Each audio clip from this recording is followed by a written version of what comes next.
And welcome to the latest edition of Nights Around the Fire.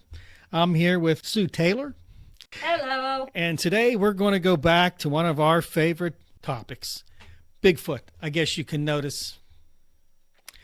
But where are we actually going today, Sue? What actually is happening? What's today's topic? So we're actually going to go back to the Pacific Northwest today, prime Bigfoot area, and we're going to talk about the largest volcanic eruption in the United States. I remember that. That was a pretty big deal. Yeah. And so how does this got to do with Bigfoot? So it not only occurred in the Pacific Northwest, we all know that the Pacific Northwest is Bigfoot's primary habitat. And while some other species and humans were impacted by this, the Bigfoot community was also impacted. Okay, so we know, folks, as you know, that we know that you know that the Pacific Northwest is really where Bigfoot was born here in the United States, right? That's the first time we've heard of it. I mean, I guess you can go to Nepal when we first heard about, the Yeti. I remember some of that stuff. But here in the United States, no place on Earth is like the Great Northwest. No, there are so many. There are more. Every state has Bigfoot sightings, but the Pacific Northwest has the highest amount. Why do you think that is? Because of the great size of it? And it goes into Canada, which increases the size of the area, right? I think it's that, and I think there's a lot of forested area up there. So, like I've said in past videos, I believe that Bigfoot is actually a living being, and there's a lot of places for him to hide up there. Absolutely. Well, again, for those of you who haven't watched the other videos, between me, Ashley, and Sue, we're planning an expedition into the forests here in Pennsylvania, up in the Laurel Mountains. And we're going to get a group to go. Now, let's be honest, we're not going to actually camp out. We're not going to go into that because we don't have the equipment for that or the expertise. But we want to go in and see what it's like to be in a legitimate forest, not the woods in your backyard, right? So we're going to do that expedition. We're going to get an idea of what it's like. Now, Sue's talking about the Great Northwest. It is 1 billion times the size of that. And you're right, Sue.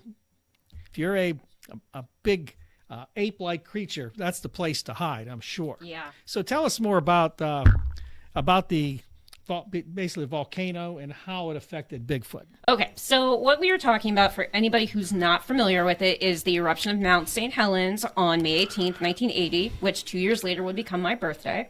So, nice little anniversary there. She definitely won't forget her birthday. Definitely not. And it was the deadliest, just most destructive eruption in U.S. history. Wow. Yes, that was well documented. And so I know there was a lot of basically disastrous effects of it. Homes lost, people's lives lost. And now you're saying Bigfoots were lost? Yeah, so there were 200 homes, 47 bridges, 15 miles of railway, and 185 miles of highway destroyed in the eruption. 57 people were killed, along with multiple species of deer, elk, rabbits, raccoons, all of the foresty creatures that you can think of were lost in this, in addition to some Bigfoot.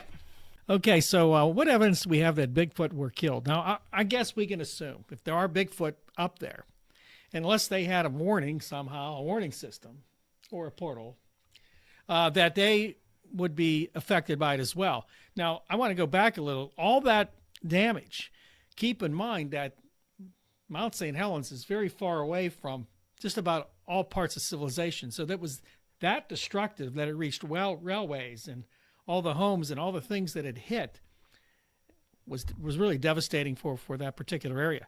So Bigfoot, he gets caught in this. So I'm going to reference this book a lot in today's episode because it is one of my favorite books. And if you're going to read one Bigfoot book this year, you should read this one. It is Devolution by Max Brooks. And Max Brooks took a take on the Mount St. Helens eruption and used Mount Rainier instead. And he describes what happens when the Bigfoot were pushed out of their habitat by a volcanic eruption. No evidence of what he describes in his book actually happening over the Mount St. Helens eruption, but oh man, that is a good book. You all need to go read that book. We'll put a link in a description box for that book. I know a lot of you are avid readers and researchers yourselves, and we're always here to help you get more knowledgeable. Okay, so we know that Mount St. Helens explodes. We know that, and we both believe there are Bigfoots somewhere in those mountainous areas, in those forests. And of course, they would get caught up in this. They would get caught up in this. And if you are one of the people who believes that, Bigfoot's a spirit or a portal being, it would be very easy for Bigfoot to get out of the way of this. They would just jump into another portal or just move away. This falls more along the lines of those of us that actually think that Bigfoot's a physical being, but not to say that if he is a portal being, he couldn't have gotten stuck there. Because this is one of the first accounts, stories, not sure which word exactly it falls into, of dead Bigfoot, dead and injured Bigfoot. Okay, so no. Again, for those of you that might have missed the last Bigfoot video, go back and watch that video. It's available on our channel, Nights Around the Fire. We did talk about what Bigfoot is. Some believe it is a spirit being. We just talked to somebody, interviewed them, and they believe that Bigfoot's a spirit being. Yes. Others believe that he can jump through portals made by himself or just knows where there are portals.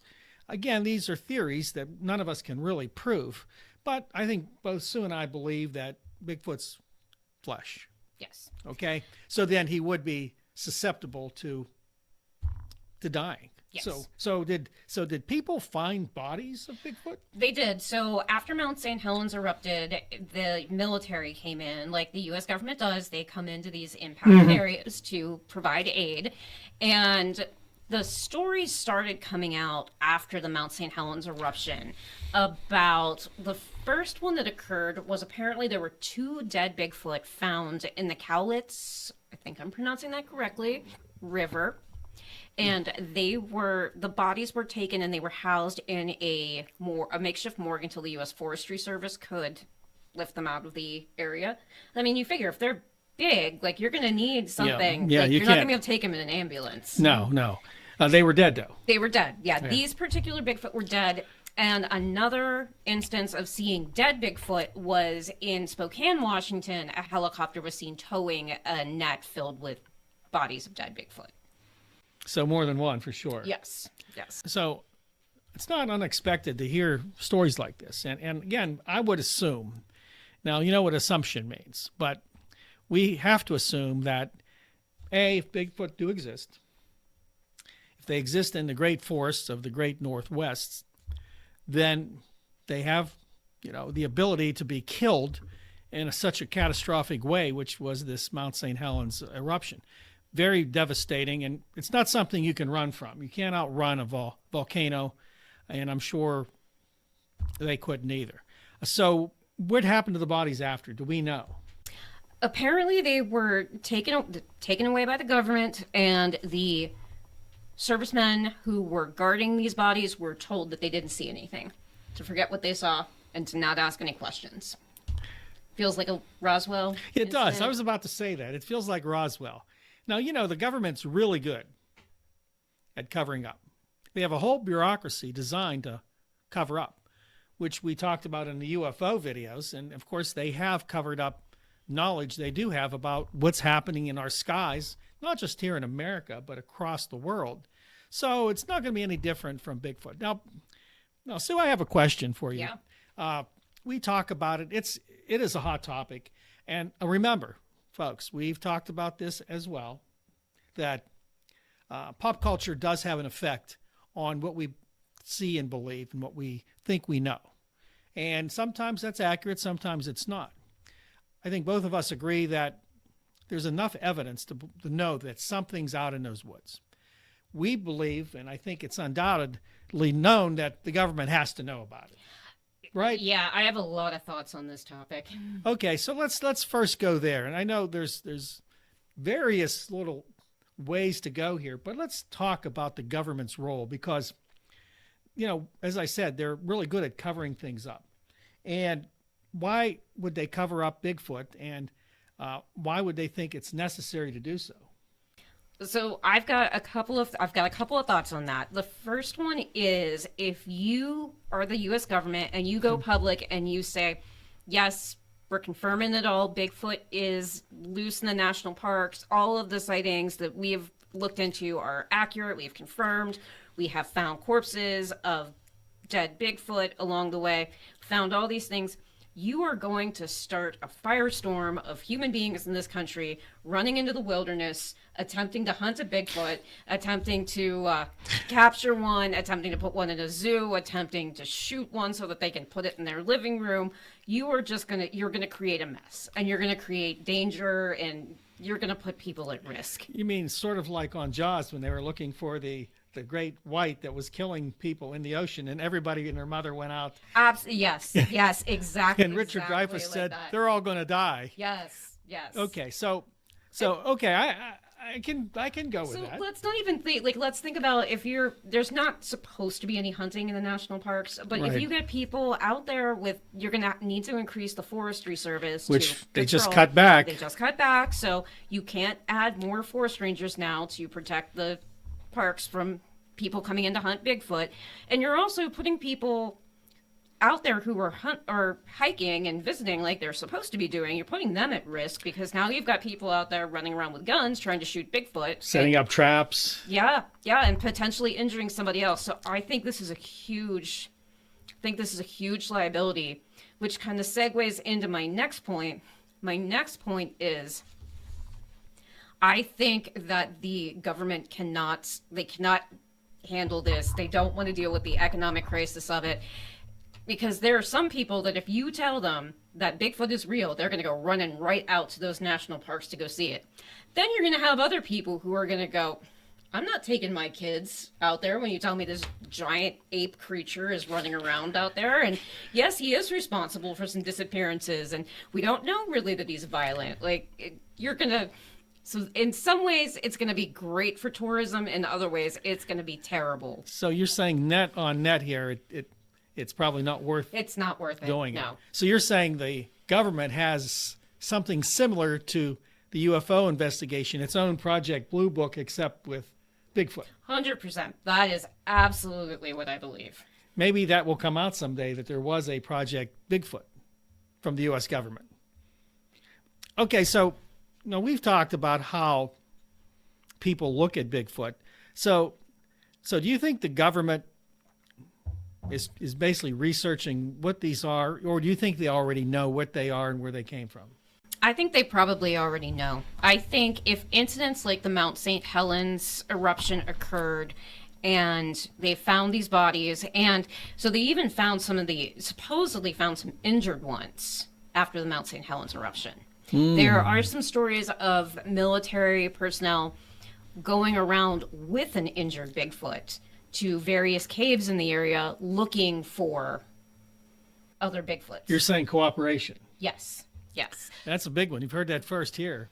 So if you believe this, if you believe these stories, then yes, the military knows about them, and they also tried to go out and seek them after the Mount St. Helens eruption. Okay, so this brings me kind of full circle. So then that really would confirm these are not spiritual beings. If you believe these Mount St. Helens stories, these are documented evidence that they are not spiritual beings. Okay, so then we're looking at it being basically a derivative of an ape. Is that what we're thinking here? That feels right, and that's Jane Goodall does believe in Bigfoot, and so if she believes that they're a descendant of apes, that's good enough for me. I'll take Jane Goodall's word for it. So here's the other question. We'll go back to the first video because it does, again, come full circle. Why can't we get a good picture of these creatures if they're as numerous as we now think they are? And, I mean, I haven't seen a real good picture ever of an ape. Well, so here's Bigfoot. Here's the other thing. If we found deceased Bigfoot after Mount St. Helens, what about the other wildfires that we've had in the area? Like, what about the Gatlinburg fires from 2016? What about Bigfoot just dying naturally? Why are these the only incidents of deceased Bigfoot? Are they burying their dead? Like, what are they doing with their dead? This is a question because if you think about it now, And we're trying to get one Bigfoot researcher from our area for an interview. But he told us once that he believes that if they find a dead Bigfoot, the government comes, covers it up, takes it away.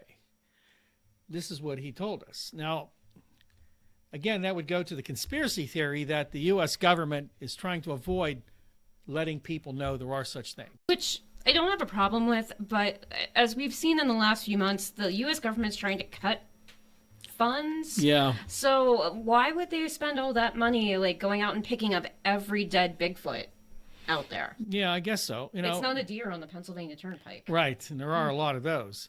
So you're saying that it's got to be that Bigfoot bury their dead. That's the only other basically option we have here, right? They bury their dead. Maybe they drop them in rivers or bodies of water or something. Like, yeah, but most things come back from water. I mean, to a degree. To a degree, yes. Unless it's in Lake Lanier. Lake Lanier. Yeah, maybe Bigfoot is just putting all of their dead in Lake Lanier. Yeah, just shipping them down to the south. Yeah. The southern Bigfoots put them right into the lake. They have a parade of some sort to show respect for their departed loved ones. And by the way, if you didn't see that Lake Lanier video, it's on our channel as well. Sue has the I Survived Lake Lanier t-shirt on. Excellent video. We have these shirts and shirts like this on our website. We have a link to our merch store. Go check it out. Fantastic stuff. Again, if you're into mysteries, legends, and myths, this is the place. We're here to give you everything you need, and of course, the merch to go along with it. Okay, so where do we go from here? We're going to be going in the woods. What happens here in southwestern Pennsylvania? You know, we don't have any big events like that. I mean, Mount St. Helens was a once-in-a-lifetime eruption.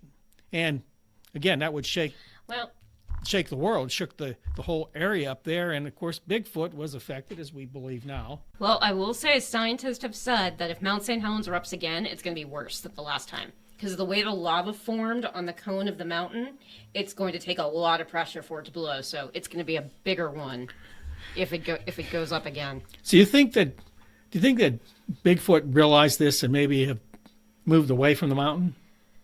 So I don't know about that, but what I do think is that if Bigfoot is truly an animal, animals have instincts to sense things. So maybe Bigfoot can sense like the eruptions and like they get away, and like maybe the ones who were injured or caught in the Mount St. Helens ones were older. There were some that couldn't move, or how about young ones? Maybe, yeah, it could have been young ones too. I guess my point here is that, right, they seem intelligent. Yes. They have some intelligence, you know, and they also, as Sue said, have intuition. And you probably, as long as they've been around, they've had some way of maybe communicating the dangers of a volcano. We don't know. I mean, we still build places near volcanoes.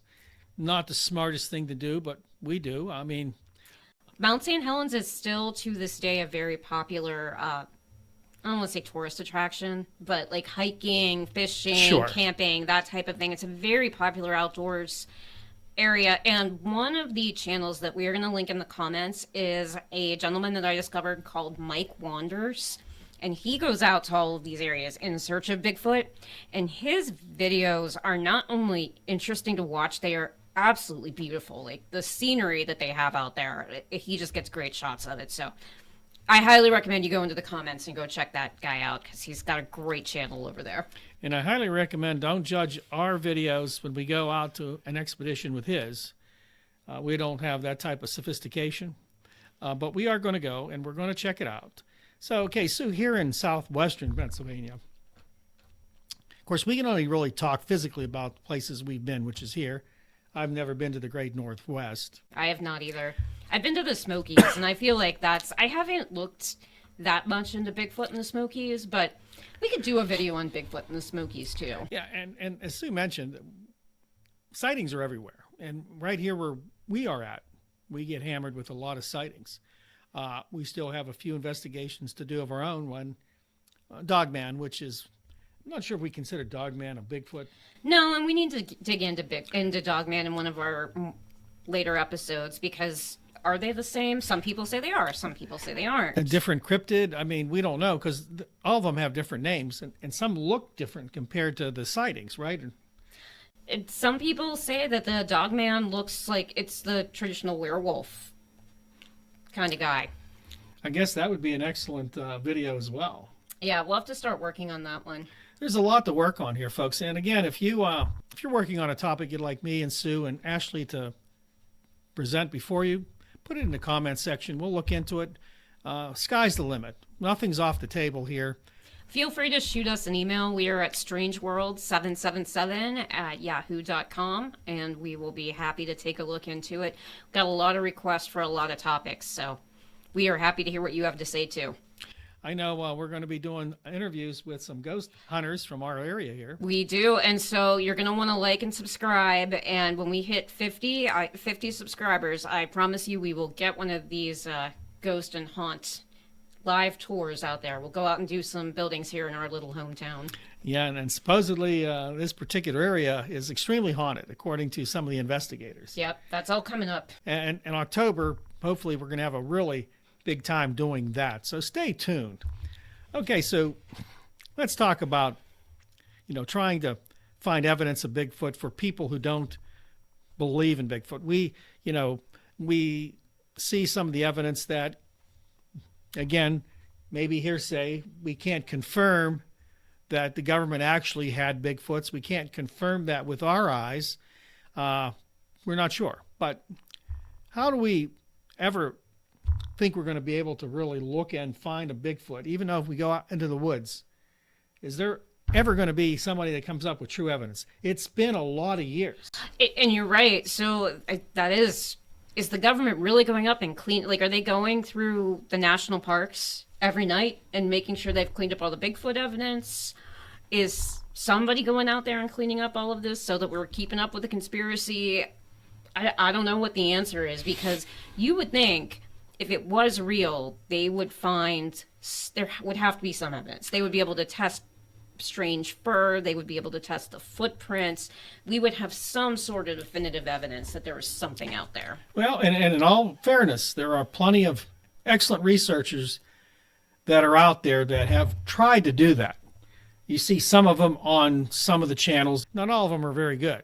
There's only a couple that are, I believe, are really good at searching for Bigfoot. But once again, they do 8 episodes, 6 episodes.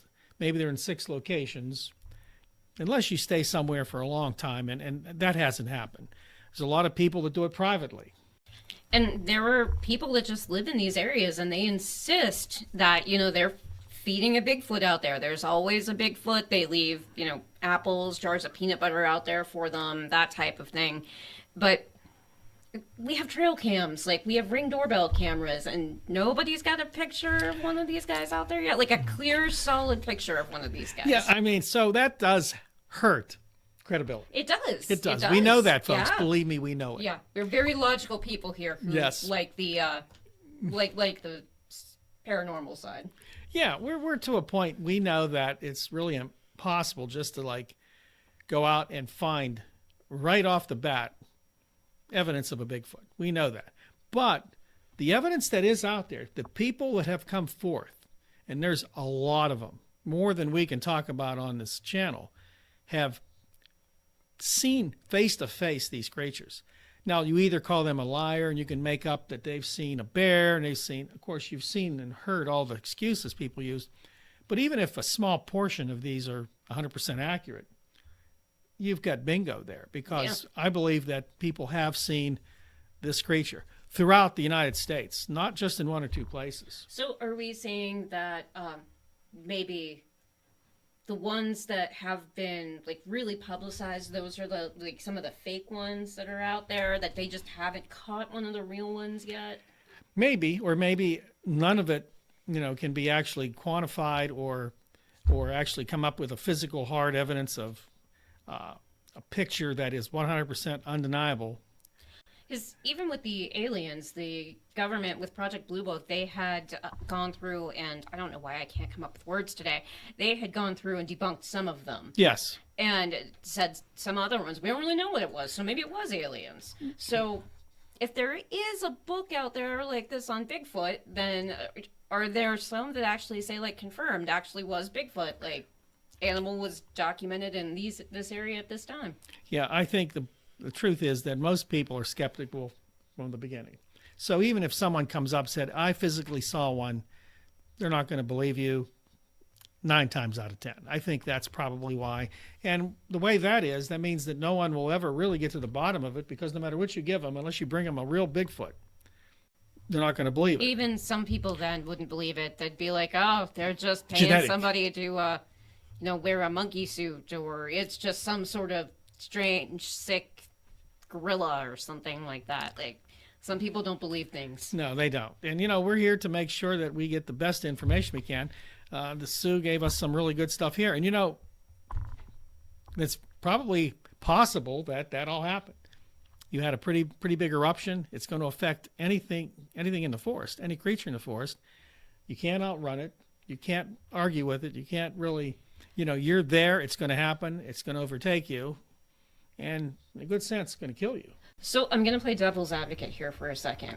So is this a good example of Bigfoot being a physical being? Or is this just an area where Bigfoot's a popular story? So these are all fun campfire tales that people created. This is an excellent question, because as we talked about, pop culture's effect on everything. And now that we're into so much social media and you have so many platforms, it is hard to tell the truth from a fake. It's impossible today. So we don't really want to go down those routes. A lot of folks repeat things they've heard, which is the big problem. Somebody told somebody that told somebody that told somebody, and it's like a campfire. Whisper into one person's ear something, a phrase. When it gets back to them, it's totally different. That happens with a lot of these sightings. But I think, again, if you had 1,000, 10,000 sightings, and I'm not sure if we know how many sightings. We can find out. I'm sure it's in my notes somewhere along the way. There's a lot. And so, again, probabilities, if you use the mathematics of probabilities, the odds are that there's a percentage of these that are exactly accurate and correct. Which ones, we can't tell you. Can't tell you. And again, we've interviewed some guys we're going to be talking to. We'd like to find people who've actually seen or believe they've seen a Bigfoot to talk to them. We've got one that we're working on getting set up. He's got some stories of having seen Bigfoot, and if you've seen Bigfoot, we want to hear your stories. Maybe we start doing user stories where or listener stories like they do on some of the other podcasts, where we come on here and we tell your tales and talk about them. Right. We'd love to do that. And that's with any topic. By the way, any topic. If you got something you want to say and you want to tell people, we're all ears. This is what we do on this channel. This is what we dreamed of doing, to kind of open up the game board and have everybody play and have everybody be a part of all the things we talk about. Campfire tales. And this could be something that somebody, when the Mount St. Helens eruption went, well, what about the Bigfoot? Well, what do you mean the Bigfoot? Well, that's where the Bigfoot lived. Oh, yeah, well, then you know what they said. Right. This could all be just a campfire tale. It could be real. It could all be a campfire tale. It could be a great government cover-up. Yeah, what do you people think out there? Do you think that most of the things we talk about on this channel, we've covered a lot of things already, do you think that really all this, and maybe you're a big skeptic, all this are just campfire tales told and retold and changed, and one tale becomes 30, it's the same tale, and there's no heads or tails whether it's true or false or anything in between? Let us know, because once again, what's interesting about this type of channel is that getting to the truth is difficult because pop culture has taken over. It really has. It really has. And you think the Pacific Northwest is filled with the Native American stories about the Bigfoot and about the Sasquatch and all these things. So that's a prime area. If you're going to start a campfire tale about Bigfoot, that is a prime area. Now, I will say one of the history of Bigfoot books that I used in research for this episode, he documented some of these cases. So maybe some of these are legitimate ones that might have just gotten construed into campfire tales along the way. Like maybe all of this didn't happen. Yeah, and it's probably a good thing for you folks in the audience. If there's a story that you've heard sticks out for you, let us know. I know people have watched History Channel. There's been tons of Bigfoot documentaries, tons of, investigations, you name it. And again, sometimes that's where we get the information. But let us know what you think, because again, this is a big topic. Bigfoot's a legend. He's a part of our folklore. He's part of Americana now. We can't get around. Like, America's not a big, like, spirits and, like, not like some of the Asian cultures where they've got a lot of beliefs in spirits and that type of thing. But I think Bigfoot's probably the closest that we have in American culture to one of those kind of historical spiritual legends that we pass down. He's become an icon because of it. He is. I've got a Bigfoot air freshener sitting in my Amazon cart right now. Yeah, I mean, you can't get around it. I know my keychain has 3 Bigfoot charms on it. I mean, I can't get around it. My Jeep has a Bigfoot in it. I mean, I have a sticker on my car. I got my Bigfoot earrings on. She's styled and ready to go. Hey, don't forget, like, subscribe, and share our videos to your friends. I know you all have friends that would love this, but take the time to say, hey, we're going to help out Sue, David, and Ashley, and we're going to share these videos with other people. And remember, hit that. Squatch that like button. Squatch it. Squatch it hard. We need the likes. He's counting on you. Don't forget to hit the bell icon. That'll let you know when we release a new video, because we don't release them every week. So you never know when one's going to come up. I know to let you know that our other super researcher, Ashley, is going to be doing a video in August on the moon landing. Do you believe it was real? Now, I remember the moon landing, and I know a lot of people do, and a lot of people only read it in history books. There's a lot of controversy about, especially the first one. We're going to talk about that with Ashley. So stay tuned for that. I'm sure you'll enjoy it. And just let me know right now, hey, send us a message saying, yeah, hey, fake, false, fake, real. Let us know. And then when you see the video, you can decide again. I will also say we have got a lot of requests for the Loch Ness Monster. So if you want to hear about the Loch Ness Monster next, go ahead and put that in the comments. If you've got some other Bigfoot stories that you want to dig into, put that in there. Especially if you're in the Smokies, because I've been to the Smokies. I've hiked the Smokies. If you're in the Smokies, come talk to us about the Smoky Mountains. Tell us some of your stories, because I would love to hear that, and let my family know what they need to watch out for when they're hiking out there. Well, there's a lot of stories about the Smokies. Yes, we could do multiple videos on the Smokies, but let's look Bigfoot specific stories. Loch Ness Monster, Nessie, right? Nessie. Now, some people say they've already debunked that. Some people say they haven't. If you guys have the money to send us all to Scotland to look at that, we'll be more than happy to go. So, hey, if you can support us, do that. Let us know in the email. We're always looking for people to help us out, because it costs a lot to do any of these things we want to do with as many people that have to be involved with it. So help us out. Again, like, subscribe, and share the video. I'm sure Sue and her little friend would love that as well. He's all about it. All about it. So, Sue, I guess, maybe the final part of this with the story, which happened in Roswell, of course. You had the crash and then the alien bodies. Yes. Now we had the explosion of Mount St. Helens and the Bigfoot bodies. Is this just a natural way things kind of evolve? Could this be real, or could it just be another part of how things evolve in pop culture? The next step would be, they found Bigfoot people.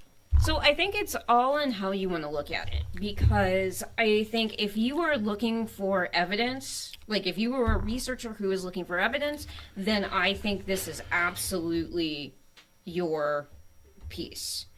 If you are somebody who believes this is a hoax, I think this is a great example for that. So my question to you is, what about the people who think this is a portal being or a spiritual being?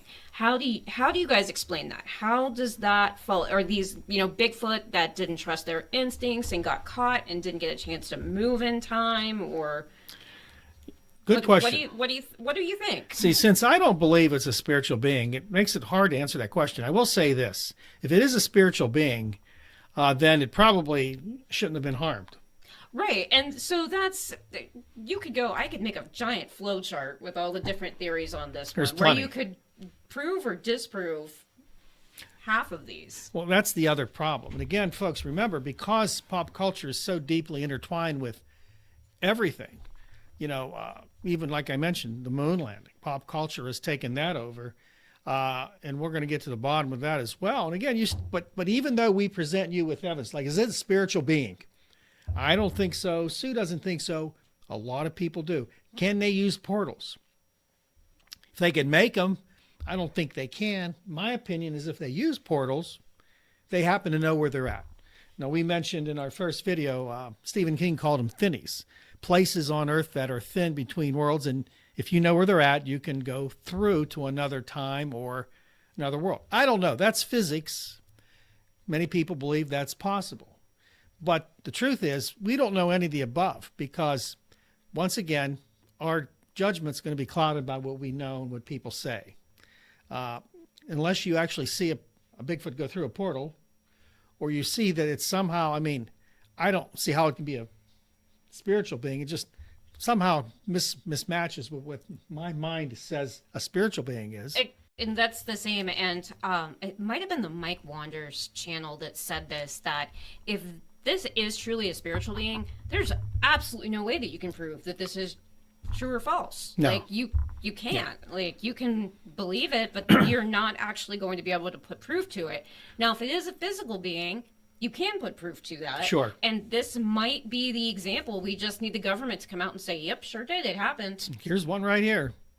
I don't know. And I think for those of you that want a definitive answer, some people would be heartbroken if they found out there really isn't anything like a Bigfoot.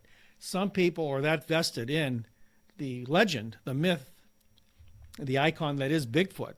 It'd be heartbreaking for them. It's like Nessie. If people found out that it was proven that there's no such thing as a Loch Ness monster, part of their joy in life would be gone. And I'm not downgrading that. It's interesting. It's fun. It's exciting to think there's a creature and this is what it is. And then all of a sudden, no, that doesn't exist at all. It would be a letdown. And maybe we don't need to know all the answers. Like, maybe we do need to keep hanging on to these types of stories to keep us interested and to give us something to, take our minds off of the day to day and people to have some fun with. And maybe the government knows that, and that's why they won't come out with it, because they don't want people ruining it for everybody else. A collective sigh of depression. Yes. I know. I said that about UFOs back in the past. Oh, if they were debunked, that wouldn't be exciting, because it's exciting to think of these things. And I know myself, I have enjoyed these things since I was a kid. Yeah. Sue has too. I remember reading all the conspiracy theories back in the day, and it's exciting that there's things you don't know. Right around the corner, you have an answer. But then sometimes it may not be the answer you want. Right. And I got my buddy here at a Bigfoot festival. And so now people are going to these festivals and they're enjoying it. And if you're having Bigfoot festivals and we prove that Bigfoot's real or that he's not real, is the fun gone? Is the fun in the mystery and the not knowing and hearing the stories of the people who swear it is true? That'd be an economic hit for a lot of people. Bigfoot is big money. Well, no doubt about it. So my little buddy here came from the Sutton, West Virginia Bigfoot Festival, where one of the Bigfoot museums is. I will also find a link for them and put that in the comments. And that's not a town that a lot of people go to. Sutton, West Virginia is not a big town. So those 3 days in June when everybody rolls in for the Bigfoot Festival, that's a nice boost. Hotels and dinners and I remember souvenirs. we pulled in and into town, and there was a Dairy Queen, like right at the bottom of the hill before the hotel, and they said on their sign, Bigfoot loves ice cream.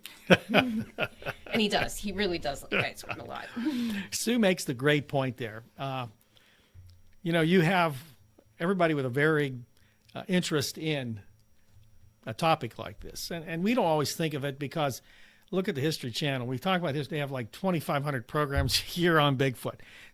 Somebody produces it. Somebody gets paid. Somebody does all the things around it. They have the festivals, all the things online. You can find thousands of Bigfoot items online. People have warehouses filled with them. Places have their festivals around Bigfoot. It's the same with ghosts. There's its own little following. Conferences. You name it. UFOs have massive conferences across the country. Roswell has one of the biggest ones now. I mean, let's look at Roswell. That's how big are money makers for Roswell? Who would go there if it wasn't for Bigfoot? I mean, I'm sorry, if it wasn't for aliens. Who would go there? You wouldn't. No one would go to Roswell. No offense to you folks in Roswell, but it's a desert town in the middle of nowhere. Right. I wouldn't go there. Right? No. Not a vacation spot. Would you plan a vacation there? No, and I mean, I wouldn't go to Sutton, West Virginia either.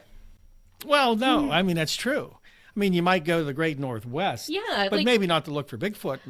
You know, you're not going to pay to go if it didn't exist. You're not going to bother going. A lot of people do go on expeditions themselves. They'll take their friends and they'll go, we're going to find Bigfoot. And sometimes you see those videos on YouTube. It's, homemade. And what's the town in California? Is it Bluff Creek? Bluff Creek. They've got a lot, that's kind of like the Bigfoot capital of the world. But even Smoky Mountains, even up in the Allegheny National Forest. I had a friend just recently, he brought me this sticker and he brought me another one that says Bigfoot on it. Even the little local towns here in Pennsylvania are capitalizing on that.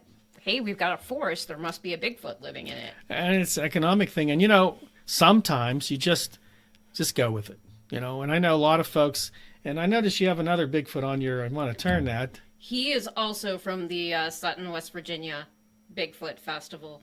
I didn't go this year. I went last year. So he is also there. And shout out to anybody who was there because that's a really great festival. We had a really great time there. Yeah, I was going to go, and it's a little bit of a drive from here. It's about 2.5 hours.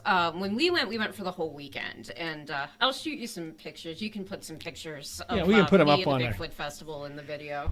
Yeah, that would be nice. I mean, and remember, we do have our own merch here. I want to let you know again. I survived Lake Lanier shirts.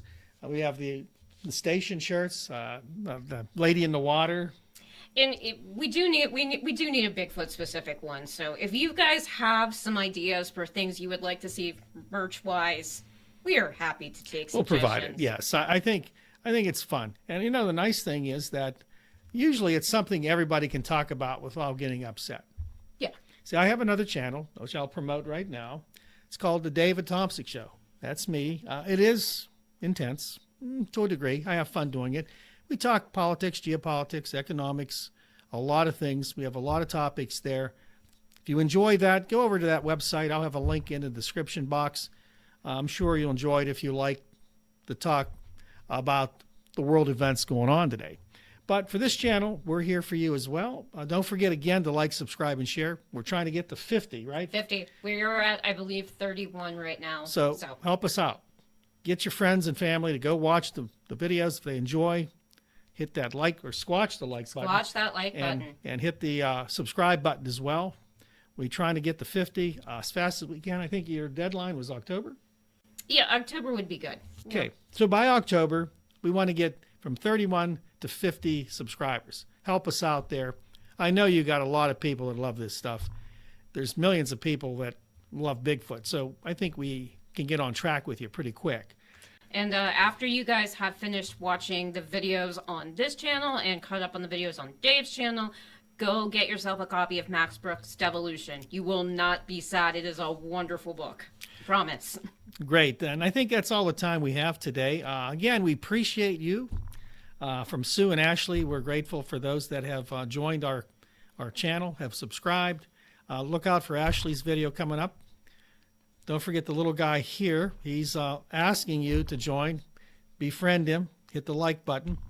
Our next video, Sue and I haven't talked about, but we're probably going to go into some ghost videos. We're going to have an interview coming up. We've got a lot of good ghost content coming up for you. We've got some experts here in the area lined up, so you're going to want to stay with us to hear from these guys. Some crazy stuff, believe me. They've got some great stories. And we're going to be doing an investigation, I think, on our own with a couple of ghost hunters. You'll see that here, too. It'll probably be fun knowing us, and hopefully the ghosts have fun as well. So stay tuned. Again, hit the bell icon. That'll let you know when our next video is up. Make sure you help us out, like, subscribe, and share. Go to our merch link. Buy some merchandise if you like stuff like this. We're going to expand that, maybe reach other weird genres as well. We can even see about getting some shirts so that you two can dress your buddies up. Maybe Some nights around the fire. Maybe some apparel. dog shirts. Yeah, we definitely need dog shirts. All of us have We'll animals. get dog shirts, yeah. So God bless you. Thanks for watching. And we'll see you next time right here on Nights Around the Fire.